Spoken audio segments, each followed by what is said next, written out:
Good morning, Julie. Good morning. I didn't see you guys for for a long time, but I'm back on the air. Well, it's good to see you again. Good to see you. And it's March the 9th, 2025. Yeah, I come every couple months, Or whenever you can pop in. Yeah, I know you're further away from me now, so. Well, not too far, but I mean, far enough. Yeah, far enough. So today I'm going to, you've been watching some of my videos as well, so what I want to do today is I'm going to ask you some questions and we'll... Sure, you go ahead. So, and I want you to answer the questions and we'll discuss some of the questions. So I have about 9 here that I want to go through. I'm here for the whole world. Okay. No problem So, there. number 1 is, have you ever seen dealers get the mentally ill hooked on drugs? Oh my God, so many times in 20 years. Yes. So how do they do this? Oh my God. They walk around the Rideau Center, down the street, and they say, hey, come here, and they always go for the, my God, how can I say that? They always go for the weak ones, you know what I mean? And for the miserable ones, there you go. And they always suck them in, and they start talking with them, oh, you want a cigarette? And blah, blah, blah. And after that, though, they just tell them just to come in the corner, give a small piece of drugs or whatever, crack or whatever. And after that, they get sucked in, like for the first time, smoking it. And it's really sad. I get so mad, it's unreal. So you think there's an increase now in the crack pipes? A big increase, a very big increase, very big, yes. So you're seeing a lot more around the streets smoking the crack pipes? Big, yeah, especially the young ones. The young ones are getting hooked. Oh, geez, yeah. 17, 18, 20 years old, yeah. Because I know this is where a lot of the problems with the youth are. There's not enough youth services, and they get hooked because they get in with the adults, in with the shelters. So that's not a good place for them to be. Exactly, and they get picked up at the 454, the young ones, and it's so sad to see them go. They leave. Well, yeah, they're always on the go, and they always go with the dealers, and they get sucked in. Like they're 40, 50-year-old freaking men living with them. It's so disgusting. So you're saying a lot of these dealers are probably about middle-aged? Yeah, middle-aged, yeah, and it's so sad, and they're pigs too. It's so disgusting just to see them. Yeah, very, very disgusting, those guys. Doing this to the young girls, yeah, or young guys too. It doesn't matter which sex is it, but yeah, it's really sad to see them. So you think there's an increase rather than a decrease? Increase. There's more and more people, from Montreal coming in, Toronto, Vancouver, and on and on and on. Yeah. Yeah, and this was my third question, or one of my questions here, about where should they be? Should they be coming in from other places? Should we be serving these people from other places? Oh, yes and no. It depends of their criminal records, and it depends of their backgrounds. Yes and no. I'm in between, Christine. Yeah, because one of the things that's come up with my videos too is that there's not enough services in the small towns. Correct. For these people. So they end up coming into the big cities, but they're also like to go across the country. Yeah. And they go from one place to the other. Or they get picked up, or they fall into prostitution, or they fall into different category of the streets. Well, this is what I wanted to talk a bit about today, for sure, was and ask you some questions about this, because I think it's much better for people rather than come in from the small towns, to have the services right there available to them, so they don't need to, because they're stretching our services over the limit here in the city. Yes, they are, and it costs a lot of money, okay, but now a lot of them, they're really hooked on the drugs, Christine, and there's no help for them. They just sleep on the street. They don't wash themselves. I saw them all dirty all the time. I feel so bad. At the 454 seeing them. Well, I know since we've had the police doing Rideau Street and Lower Town here, have you seen has it been better? It's a little bit better. Yes, yeah, but there's still work to do. There's still like a couple dealers around. And the street people. Groups of people. Yeah. Yeah. And they probably from one spot to another, they're probably constantly moving around. Yes, in they the are. ward too. Exactly. The troublemakers. They always go Rideau Center all the time. So I always take their pictures or I do something about it. Yeah, I always knock at the door at the station. Yeah. So And then the second question is who do you think should be in supportive housing and who should be in affordable housing? Oh, good question. My God. Like, you're not on drugs, you're very capable looking after yourself, so you're in somewhat of supportive housing, which is really good, I think, for you, because being on the streets for 20 years, there's It a was lot a of big things that I you had a have trauma. I had a trauma. yeah, it was a big and a shock. lot of things that you have to learn and relearn as well, and Exactly. have some support on helping to do that. Of course, but she never comes and see me anymore. Because she knows I'm so functional now. Oh, Julie, just once a month or twice a month. But the rest, I can do everything on my own. Yeah. But the people down the street, it's not the same thing, Christine. They got the needs. And they have mental problems. And and they need just like they need more support. And and the system is so crooked right now. There's no help for them at all. And the cops, well, they got enough on their plates right now. And but the system right now in Ottawa, it's not good. It's still not good because we still do not have enough people to help those who are on addictions. Exactly. Not enough addiction services, and even with the New Hearts hub coming in there, where that's the Somerset community center there, for it's no longer a safe injection site. They're going into more services. Correct. I think that is a much better way of doing it. It's gonna go forward, yeah, but there's still work to do. Yeah. Oh yeah, there's a lot of work to do to get people into the services that are there, but it's been also said in other videos that I put up that there's not enough services for people who really want the services, and then there's other people that definitely don't want the services. And exactly, and they die after 20 some years on the street, yeah, being addictive, and I see people today after 40 years, they 20 years, they don't want to stop the drugs, and they just want to die like this, Christine. So it's sad for them too. It is sad. So this is what I'm saying. We need different places for different people. There you go. Different cases. Yeah. Different cases. Yeah. And then another one that came up was the government has freed up the old Kingston Penitentiary. Oh, geez, that's a good one too. Yeah. Yeah, and so they haven't sold the property or anything yet. And of course, the people, it's for a tourist attraction right now, so it's bringing in money with the tourist industry for Kingston as well. So it's a beautiful city. Yeah, it is beautiful. I've been to Kingston too. And so what's happening now is like they don't know if they're going to tear down the old prison, or if they're going to revamp it, or are they just going to use the cells as like little places to put people? I'm not sure. I would want to be sleeping in an old prison. It's not exactly for me. It's not exactly for me either. It's kind of scary, But if you were stuck, if I would be stuck, on the street like wintertime, for sure I would get a place there, Yeah, it wouldn't bother you that it wouldn't bother me. I would be out of the cold, But for the you know what? I would say yes for the homeless. Of course I could. Yeah, that's one way of looking at it. But then on the other hand, I don't see why they cannot turn around and get another place in Kingston to put homeless people. But I can see where the old prison could come in handy because it does bring in revenue. So I know it has to support itself and with the maintenance and upkeep of the old prison. But I can see this as why not turn around and just take a portion of that money that's coming in from the tourist industry that's bringing in the money on the old prison and put a little portion of that towards the homeless. Yeah, I would say that would be a good idea. Yeah, But the other part is, we can put it down too, and just like build something else for them too. So in other words, just tear the prison right down. Tear the prison right down. And just I don't know, put something else. But in the other hand, it would be good to keep it too. Yeah, so, I know. So I say both and both. Both sides. It is. It's quite a lot of controversy right now. Yes, it is. There you go. Because that's our oldest prison basically, and it's got a lot of history to it as well. Yeah. Well, we should keep it then. If there's good memories. It's not good memories, but it's the fact that it reminds us of the bad things that we have done. Oh, sorry. Yes. Through time, and what we should, all our mistakes and what we shouldn't do again. Possibly. You're right. Yeah. And that's called rehabilitation, not just sticking in an old cell. Yeah. We need to work on. That's better for them right now. Yes, that would be good. Perfect, just to put them there.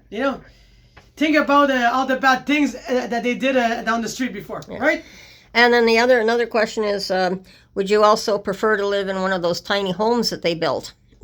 Yeah, if I would be really stuck, sure. Supposedly, like they're really comfortable. Yeah, and then because you've got your own door, you can lock it up, and you don't have to carry all your belongings around Oh, with you. geez, well, that's me, right?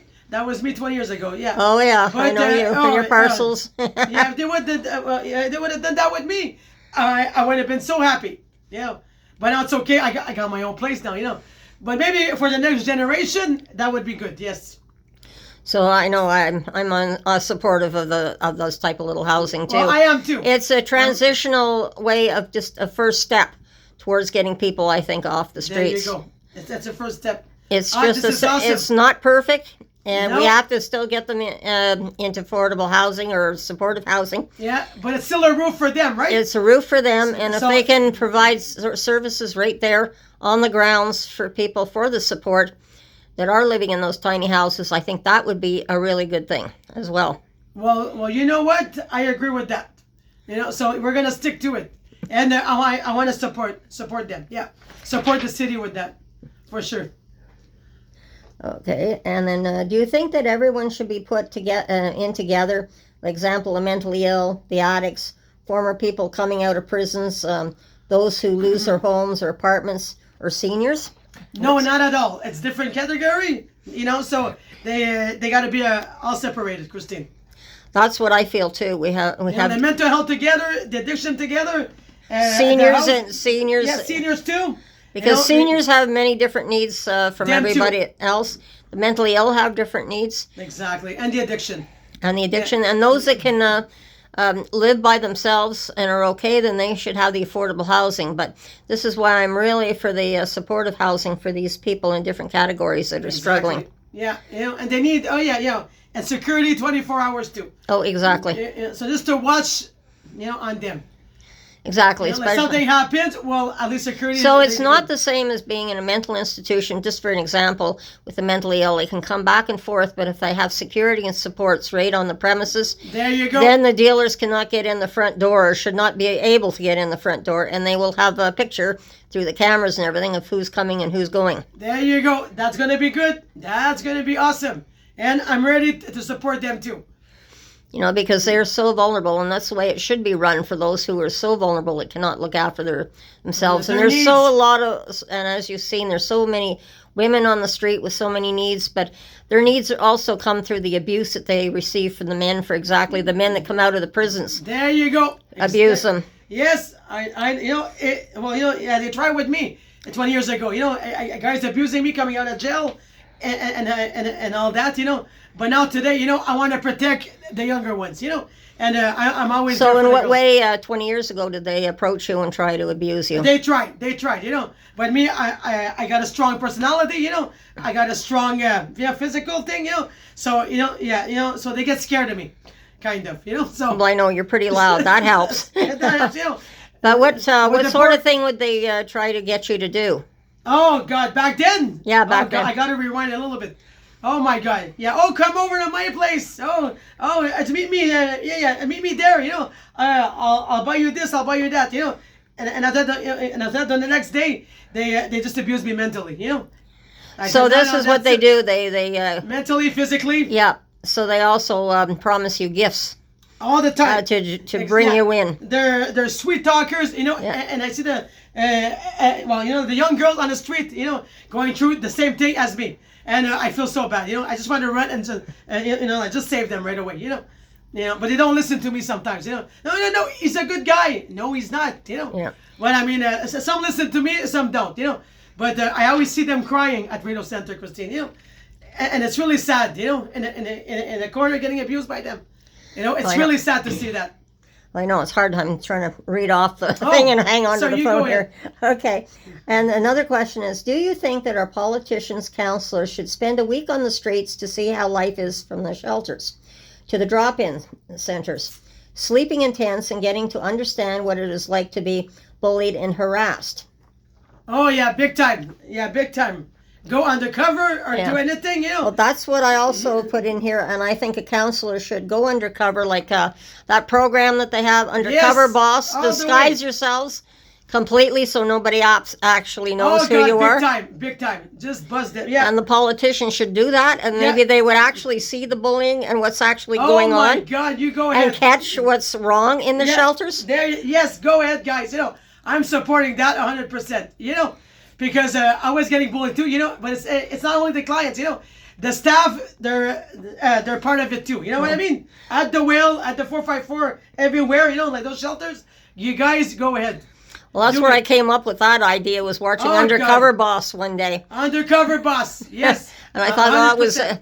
because really the politicians and the city and the councilors, they're the bosses. They're the ones that get the money for the shelters. So I think they really need to see what's going on. Oh what my you're God! seeing, Bring them in all the way. You know, and you're not gonna recognize them, guys. So don't worry about it. Yeah.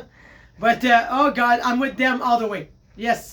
and Go. yeah. And then the next one here is: do you think that the BC government is doing the right thing by ending home safer supplies for drug users to stop diversion? And what I mean by that is they're now going to have to take their prescribed alternatives under the supervision of a pharmacist. Yeah, that too. Oh yeah, they have to be supervised, and yeah, it's gonna be better for them just to be locked in a small little place there. You know. Yeah, and well, they have a little office in the pharmacist. Yeah, there you go. Yeah. A little office, Christine. You know, and supervise all the way. Yes. You know. And I know I'm going to have trouble pronouncing this, but this drug It's that okay. to get off the drugs is called hyromorphone. Yeah, And- different kind of pill. Yeah, and that's To what we were talking, and I was trying to discuss that with you a little bit before we did the video here. And that's a drug to get them off the drugs that they're actually getting from the pharmacies for free through prescriptions, and the dealers are getting this drug from them so that they can resell it as well. So they don't, and then they give the real drugs to the drug addicts rather than get to use the prescribed drugs. That's why they're turning around. This is why they want to make sure it's done in front of a pharmacist. Mm-hmm. Now, what's your opinion on that? Oh my God, still supervised, Christine. You know, because they're always in the front. Well, yeah, you know, from the building. No, sorry, the pharmacies. You know, and they always gang up there. You know, and they always sell their methadone or their pills all the time. You know, so I always see them. You know. And, So you're even saying that the dealers are hanging around the pharmacies as well? Correct. Every time I go see near my mom, I go to Giant Tiger and near my mother on Wellington Street. That's okay, I'll say it. And they're always ganging up. You know, on Rito Pharmacy too. It's everywhere. You know, yeah. You know, like the dealers are always there. Yeah. So, always well, there. I know you can recognize the dealer. So Oh, big time. yeah. So you're recognizing the dealers, and you're seeing them actually hanging around. You know, I don't say So- a word. I don't take pictures of them, nothing. You know, but I can see them from the bus stop. Yes, I do. So as soon as a client comes out, then they're after the client from the pharmacist. Exactly. They just come like little rats. You know, like yeah, 3-4 guys around, and you know, and they always circle the victim around. It's really sad. It's so disgusting. Yeah. So what they do? Yeah. You know, but they gang up around the pharmacy with a couple guys. You know, surrounding them all the time, Christine. Well, this is what they seem to do all the time: is surround people. To surround people. Yeah. Oh, that's what they do here too. Those crazy shelters. Yeah. Reno Center. Everywhere you go. And do you think this is causing more harm than good? More harm to people, to society, to the young people. Yeah, people like me walking down the street, and it's not safe anymore walking down. the And that streets. they're actually, because of the way this it's set up right now, it's they're driving these people back to unsafe supplies as well. There you go. Correct. Yeah, and So- toxic drugs on the street too. You know, so they change medication for something else, and after that, they get sick or they get high or they overdose. You know. And according to what the statistics were from BC here, there was 4,000 people were under this program as well. So this is the ones that they're hitting. But then That's a lot. That's a lot of people. it is. Oh my And God. then how many people out of that 4,000 actually overdose in the end, and how many people God, die? So many. Every 10 minutes. 10, 15 minutes in Vancouver. Shooting up or doing it. Yeah. Every 15, 20 minutes, Christine. The ambulance is always there. Well, I know we've had some uptakes in Saskatchewan right now There too. as It's well, everywhere. but but this could be the fact that we've busted two labs, super labs, Good. I believe, or one in Saskatchewan and two in BC. So this is, and with the border patrol tightening up the borders, more bad batches of fentanyl are coming in. So That too. are they coming from within the country somewhere to make these bad batches? Are there more homes or people that have to be busted again by the police that are doing these small labs in their homes and whatever? You know, it's going to be very interesting to watch In this. garages, anywhere. Yeah. Hey, Christine, yeah. They can do that. They can do that anywhere. You know what I mean? You know? But they hide. Oh, I You know. And the bad drug is on the street right now. You know? So it's time to find them. You know, all those Yeah. dealers. So I'm going to leave that there today. I just want to ask you some questions today, and I'll bring you in probably for more questions when I come up with some more. No problem. I really like that conversation today. And you know what? I'm with you guys. I'm supporting everybody. And like I said, I still feel that people needed to have the proper supports, whether they're mentally ill, whether they can handle supportive housing or they need affordable housing. Especially the youth. And the youth are The youth are very important right now. yeah, and the youth are very, very vulnerable to this, and we're seeing that right now. Because I'm seeing a lot more younger faces around the streets when I do walk Same around. here, and it's really sad. Yeah. It's time to support them and just get the hell out of there. You know, please, guys, help the youth ones.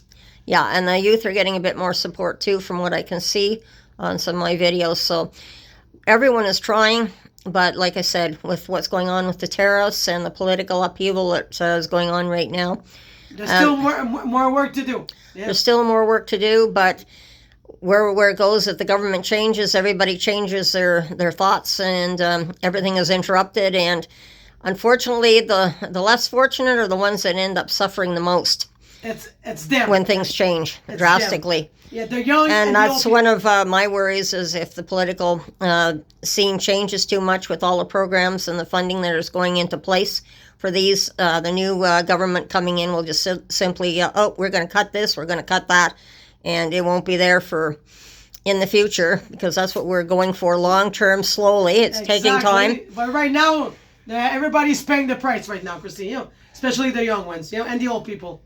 Everybody's paying the price. I know, we're all paying a heavy price. Heavy price right now. Yes. And so one of my thoughts is, too, I really believe that all the money that for the proceeds from the crime, that all these, when they get busted, and when you see all those thousands of dollars on the table and the drugs and everything else, I feel that money should be going back into helping those who are the victims. There of you that. go. The victimized. on the Because street. it's really taking a toll on the taxpayers, and I don't believe that the taxpayers should have to pay for all this.